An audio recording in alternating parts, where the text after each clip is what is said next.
வருத்தப்படாத வாலிபர் சங்கம் மூலம் தமிழ் சினிமாவிற்குள் காலடி எடுத்து வைத்தவர் நடிகை ஸ்ரீதிவ்யா. இப்படம் எதிர்பாராத வெற்றியை இவருக்கு பெற்றுத்தரவே பின் மளமளவென அடுத்தடுத்த படங்களில் நடிக்க ஒப்பந்தம் செய்யப்பட்டார். ஜீவா, காக்கி சட்டை, வெள்ளைக்காரத்துறை, ஈட்டி, மருது, ரெமோ இப்படி இவர் நடித்த படங்களின் பட்டியல்கள் நீண்டு கொண்டே போகின்றது. இந்நிலையில் மிகவும் பிஸியாகி போன நடிகைக்கு கீர்த்தி சுரேஷ் மற்றும் மஞ்சிமா மோகனின் வரவு திடீர் திருப்பத்தை ஏற்படுத்தி கொடுத்திருக்கிறது. இவருடைய கால்ஷீட்டுக்காக காத்திருந்தவர்கள் கீர்த்தி மற்றும் மஞ்சிமா மோகன் பக்கம் சென்று விட்டார்களாம். தற்பொழுது ஸ்ரீதிவ்யாவிடம் கதை சொல்பவர்கள் கவர்ச்சியாக நடித்தால்தான் உங்களை ஒப்பந்தம் செய்ய முடியும் என்று சொல்லவே, வாய்ப்புக்கு ஆசைப்பட்டு கவர்ச்சியாக நடிக்க தயார் என்று சொல்லாமல் மௌனம் காத்து வருகிறாராம் நடிகை. இதனால் அவர் விட்ட படிப்பை தொடரலாம் என்று முடிவு செய்து ஆந்திர பல்கலைக்கழகம் ஒன்றில் அஞ்சல் வழியில் பட்டப்படிப்பிலும் சேர்ந்துள்ளாராம் ஸ்ரீதிவ்யா.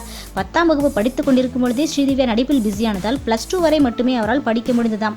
பட்டப்படிப்பு படிக்க இவர் ஆசைப்பட்ட பொழுதும் கால்ஷீட் பிரச்சனை காரணமாக இவரால் படிப்பை தொடர முடியவில்லையாம்.